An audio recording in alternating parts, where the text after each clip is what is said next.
तो दोस्तों आज हो गई है 18 मार्च और जो बड़ी खबरें हैं मुख्य समाचार हैं एक एक करके चलेंगे। तमाम बेहद बड़ी अपडेट्स आप तक आके इसी वीडियो के माध्यम से पहुंचाएंगे, इसलिए लगातार हमारे साथ आगे इसी वीडियो में बने रहिएगा।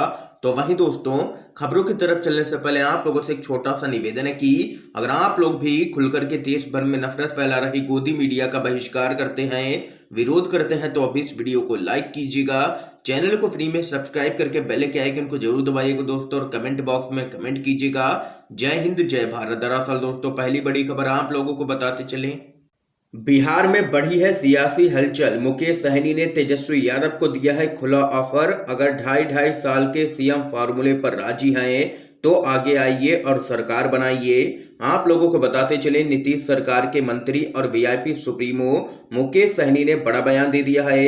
मुकेश सहनी ने तेजस्वी यादव को खुला ऑफर दे दिया है और कहा है कि अगर 2.5 साल के सीएम फार्मूले पर राजी हैं तो आगे आइए और अपनी सरकार बनाइए, जिसके बाद एनडीए के अंदर खलबली मची है।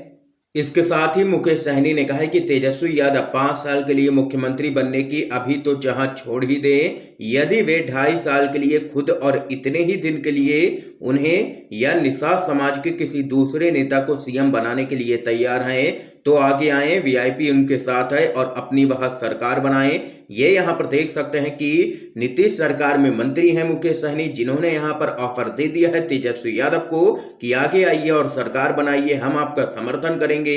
और जिसके बाद यहाँ पर एनडीए के अंदर हलचल तेज हो चुकी है, क्योंकि मामूली से बहुमत के आंकड़े पर यहाँ पर एनडीए की सरकार बिहार के अंदर चल रही है दोस्तों। और कहा जा रहा है कि किसी भी समय यहाँ पर मुकेश सहनी एनडीए का साथ यहाँ पर छोड़ सकते हैं। इस बीच एक और बड़ी खबर आप लोगों को दोस्तों बताते चलें, सीएम ममता बनर्जी का बड़ा दावा, कहा हमारी सरकार को भी पेगासस खरीदने का प्रस्ताव मिला था। जी हां दोस्तों, आप लोगों को बताते चलें, पश्चिम बंगाल की मुख्यमंत्री ममता बनर्जी ने आरोप लगाया है कि उनकी सरकार को कुछ साल पहले एनएसओ समूह का पेगासस सॉफ्टवेयर खरीदने का प्रस्ताव मिला था, लेकिन उनकी सरकार ने इस प्रस्ताव को ठुकरा दिया था। ममता बनर्जी ने कहा कि वे हमारे पुलिस विभाग में अपना सॉफ्टवेयर जो कि पेगासस स्पाईवेयर बेचने आए थे। उन्होंने 5 साल पहले इसके लिए 25 करोड़ की मांग की थी। प्रस्ताव मेरे पास आया और मैंने कहा कि नहीं, हम ऐसे सॉफ्टवेयर नहीं खरीदना चाहते हैं। ममता बनर्जी का यह खुलासा उस समय आया है जब सुप्रीम कोर्ट भारत में कुछ लोगों की निगरानी के लिए इजरायली स्पाईवेयर पेगासस का इस्तेमाल करने का आरोप लगाने वाली याचिकाओं पर लगातार विचार कर रहा है। ममता बनर्जी ने कहा है कि अगर यह देश विरोधी गतिविधियों और सुरक्षा के लिए होता तो बात कुछ और होती, लेकिन इसका इस्तेमाल राजनीतिक कारणों से किया जा रहा है। इसका इस्तेमाल अधिकारियों और जजों पर किया जा रहा है, जो कि मंजूर नहीं है। ये यहाँ पर कहना है ममता बनर्जी का। इस बीच एक और बड़ी खबर दोस्तों आप लोगों को बताते चलें, यूपी चुनाव में हार पर बोले हैं शिवपाल यादव, कहा बीजेपी ने चालाकी और बेईमानी से जीता है यह चुनाव, सरकारी कर्मचारियों के बैलेट पेपर पर अधिकारियों ने लगाई है मुहर। आप लोगों को बताते चलें, बीजेपी उत्तर प्रदेश का चुनाव भले ही जीत गई हो, लेकिन लगातार उस पर बेईमानी के आरोप लग रहे हैं। और वहीं इसी क्रम में प्रसपा के अध्यक्ष शिवपाल सिंह यादव ने जोरदार हमला किया है भाजपा पर और गंभीर आरोप लगाए हैं। शिवपाल सिंह यादव ने बड़ा बयान देते हुए कहा है कि भारतीय जनता पार्टी जनादेश से नहीं बल्कि चालाकियों से, बेईमानी से चुनाव जीती है। उन्होंने कहा है कि मतदाता सूची पुनरीक्षण का कार्य समाप्त होने के बाद अंतिम सूची किसी को भी देखने को नहीं मिली। समाजवादी पार्टी के जनाधार वाले इलाकों के बड़ी संख्या में वोट काटे गए, अगर समय से सूची देखने को मिल जाती तो पता चल जाता। इसके साथ ही उन्होंने कहा है कि पूरे प्रदेश में पुलिस कर्मियों को वोट नहीं डालने दिया गया, बल्कि पुलिस के बैलेट में अधिकारियों ने खुद मोहर लगाई है। और वहीं शिवपाल यादव ने आगे कहा है कि इस चुनाव में सरेआम यहां पर बेईमानी की गई है। उन्होंने कहा है कि सरकारी कर्मचारियों के बैलेट वोट में समाजवादी पार्टी जीती है।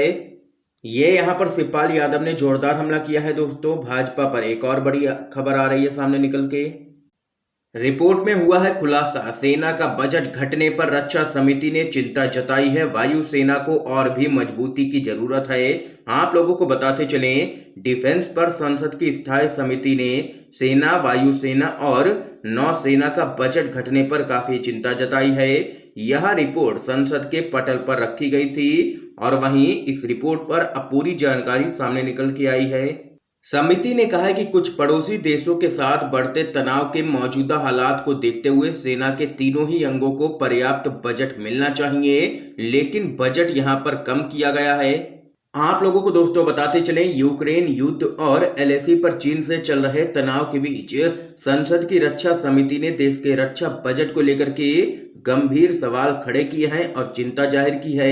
भाजपा के ही सांसद ओराम जोयाल की अध्यक्षता वाली कमेटी ने रक्षा बजट को लेकर के रक्षा मंत्रालय और वित्त मंत्रालय दोनों को भी आड़े हाथों ले लिया है। इस बीच एक और बड़ी खबर दोस्तों आप लोगों को बताते चलें।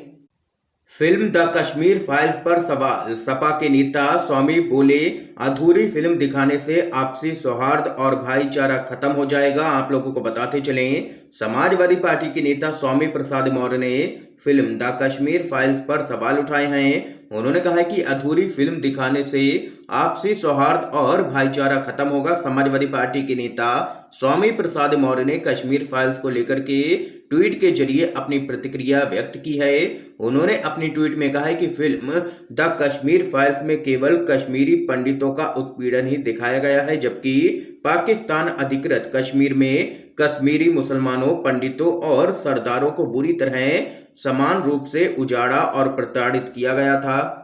इस फिल्म में यहाँ पर आधी अधूरी जानकारी दी गई है, जिस कारण आपसी सौहार्द और भाईचारा खत्म हो सकता है, ये यहाँ पर कहना है स्वामी प्रसाद मौर्य का। इस बीच एक और बड़ी खबर दोस्तों आप लोगों को बताते चलें। शुवेंदु अधिकारी के खिलाफ विधानसभा में विशेष अधिकार प्रस्ताव आईटी रेड की धमकी देने का आरोप। जी हां दोस्तों, पश्चिम बंगाल में बीजेपी के नेता एवं विधानसभा में विपक्ष के नेता शुवेंदु अधिकारी के खिलाफ सदन में विशेष अधिकार प्रस्ताव लाया गया है। शुवेंदु अधिकारी के खिलाफ यह अविश्वास प्रस्ताव तृणमूल कांग्रेस के विधायक विश्वजीत दास, कृष्ण कल्याणी और 2 अन्य विधायकों ने पेश किया था। इन विधायकों ने आरोप लगाया है कि शुवेंदु अधिकारी ने उन्हें खुलेआम धमकी दी है कि वह आयकर विभाग की टीम को उनके घर भेज देंगे और छापे डलवाएंगे। और वहीं विधानसभा स्पीकर ने इस विशेषाधिकार प्रस्ताव को मंजूरी भी दे दी है। इस बीच एक और बड़ी खबर दोस्तों आप लोगों को बताते चलें। यूपी चुनाव में हार के बाद चाय पे चर्चा पर निकले अखिलेश यादव। लोगों से पूछा, बीजेपी ने पैसा बांटा है, कितना दिया, अरे हमें तो बता दो। आप लोगों को बताते चलें, समाजवादी पार्टी के राष्ट्रीय अध्यक्ष अखिलेश यादव ने बाराबंकी की कुर्सी विधानसभा क्षेत्र में एक दुकान पर चाय पीने के लिए रुके और वहीं इस दौरान उन्होंने वहां पर मौजूद लोगों से बातचीत की है और भारतीय जनता पार्टी पर निशाना साधा है। उन्होंने कहा है कि भाजपा ने विधानसभा चुनाव में खुलेआम बेईमानी की है। उन्होंने आरोप लगाते हुए कहा है कि पार्टी ने गांवों में पैसे बांटे हैं और शराब बांटी है और उनको सब कुछ पता है। राज्य के पूर्व मुख्यमंत्री ने जबरदस्त तरीके से भाजपा को निशाने पर लिया। इसके साथ ही दोस्तों एक और अपडेट आप लोगों को बताते चलें। आरएलडी के मुखिया जयंत चौधरी का बड़ा बयान, कहा 2024 में भी सपा के साथ मिलकर के लड़ेंगे चुनाव। जी हां दोस्तों, राष्ट्रीय लोकदल के प्रमुख जयंत चौधरी ने कहा है कि विधानसभा चुनाव में बीजेपी ने कैराना पलायन का मुद्दा बनाने की कोशिश की, हिंदू मुसलमान करने की कोशिश की, लेकिन ऐसे इलाकों में बीजेपी को हार मिली है और यह सपा गठबंधन की जीत है। उन्होंने कहा है कि 2024 के लोकसभा चुनाव में भी उनका गठबंधन सपा के साथ लगातार बना रहेगा, ये यहाँ पर कहना है दोस्तों आरएलडी के मुखिया जयंत चौधरी का। इस बीच एक और बड़ी खबर आप लोगों को बताते चलें।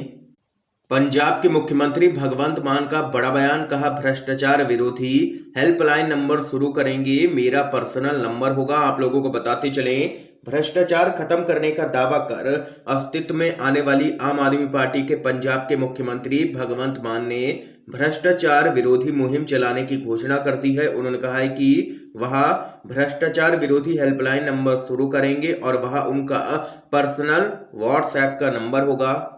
उन्होंने कहा है कि राज्य में अब कोई भी भ्रष्टाचार की शिकायत सीधे उनसे ही कर सकेगा।